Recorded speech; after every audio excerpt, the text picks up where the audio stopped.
Hello, everyone, and welcome to the very first podcast episode of the Graceful Productions. Today, we are going to be talking about how to master the 7 stages of film production, and I'm your host, Gracie Joyce. Let's get into it.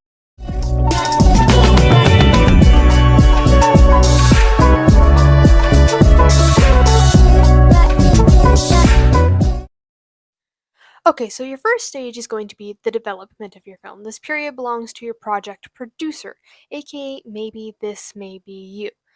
Right at this stage, you're going to be looking for your ideas, where you kind of want your inspiration from, how you want to play things out, gathering your storyboards, and also thinking of who you want to cast, if you're going to cast anyone. And then, also really in this stage, you're thinking of, okay, where am I filming? If you're filming somewhere windy, you're going to need a dead cat mic, you're going to need a good camera, you're going to need a stabilizer, you're going to need a gimbal if maybe you're filming on your phone.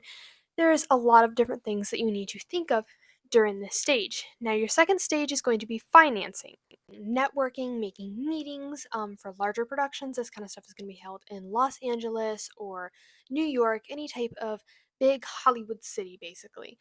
This is how many producers will meet their possible financiers. Additionally, a lot of producers will travel to festivals, which are really great for meeting new filmmakers or aka your possible investors. This is really good going to domestic film and international, just to show project materials to figure out who your future investors could be, aka your possible investors. Next up, we're going to have pre production. With enough funding in hand, pre production can begin starting with a selection of the cast, aka what I was also talking about during development, because these are things that you think of during development.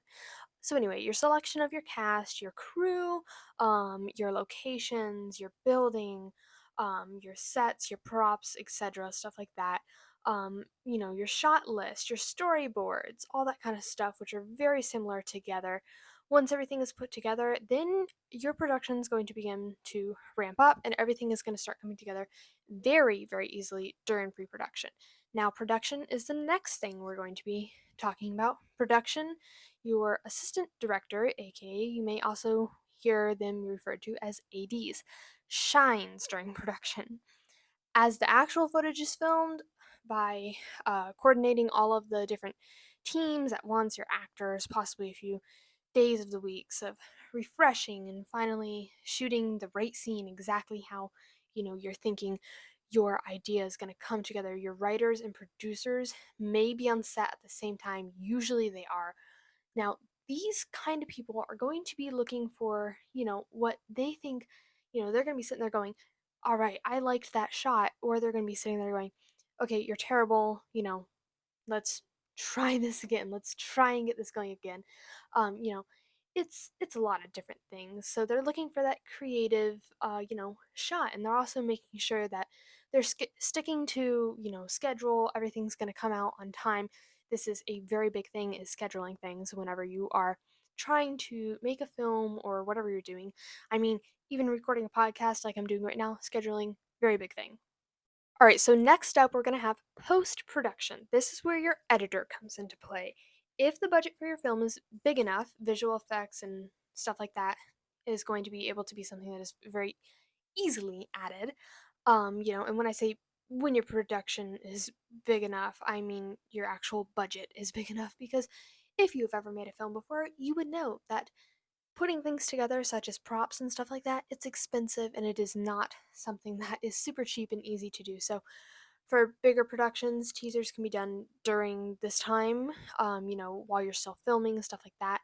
Um, I would also say that, teasers can be done during the time that you're filming. It just depends. Personally, I like to film, intros and stuff like that after I finish filming, if that makes sense. It just kind of gives you an idea. I know exactly what's going to happen in my film, and you'll see a lot of people. I've even dealt with the news a few days ago, actually. They filmed their intro after they filmed all their footage and put it together, so they could then say, what they wanted to say exactly how they wanted to say it, so things make sense, and so that you're not, s- you know, talking, saying like, oh. you know, my intro is going to explain everything, but you're filming it before you film the film, it can make it very, very confusing. All right, so this is where you can pretty much know that your film is now at its end and it is pretty much ready to go. So in this case, you're going to be putting out your teasers, you're going to be, promoting it. Now, I'm not going to say that teasers can't go out before you hit marketing because I personally would like to say that marketing should start like the second you get that thought and you're for sure about whatever film you're making. You should just start marketing it, start putting out quizzes and like polls and stuff like that for people to vote on. Let people tell you what they want to see because it will make your film all the more entertaining for your audience. So at this stage, you're going to be wanting to put out teasers, promotional posters, even maybe paying to have your film, put on a screening at a social media event or some sort of film festival. So, festival screenings are a great way because festivals have a lot of attention. A lot of filmmakers and editors and photographers and directors love going to those because they talk about what they do for a living, and it is a great way, like I said, for you to meet new people that are involved with the industry that you are in and kind of gives you a little more encouragement, a little more deals to, maybe if you're an actor, maybe have someone saying, we kind of like your personality and what you do. We would like to see you acting in our film. So a lot of people like to go to festivals in order to gain more attention for what they're doing. So the next thing, not tang, um, is going to be your distribution. So this is typically when everything is divided. This is going to involve agreements with different theaters, production companies, stuff like that. Now, if you're someone who is independent, you're making your own film, well, then you're not really agreeing with anything except for YouTube guidelines. That is what you want to put it out. Now, there's nothing wrong with putting up some posters or, making some sort of Google ad or something like that. Those are great ways to catch someone's eye and have them, click on that link and go see things. But, when it is a, larger film, your many possible platforms are going to be like Amazon, you know, Hulu, Netflix, etc. Now, Amazon Video, I do believe you could get into easily if you're not a huge like production company. You can actually get into it, but you do have to pay a pretty penny for it. I actually know a producer who just put something out on there, and I know that he definitely had to pay a pretty penny because it is not cheap. So, these are all your stages of film, and I hope that you guys enjoyed the episode of this podcast. If there are anything anyone wants to see, be sure to let me know. Let me know what you guys want to hear about. Let me know, the things you guys want to see from us.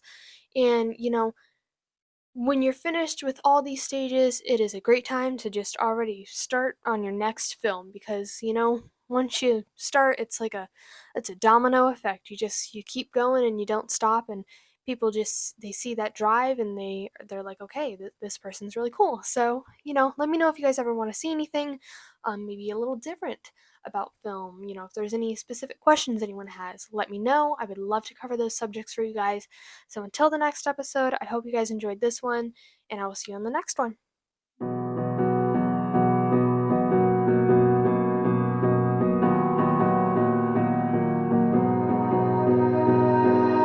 You melt the ice behind my stone cold eyes. I turn to ashes, but only just sometimes. Inhale your smoke, but you still act surprised. It's not my fault.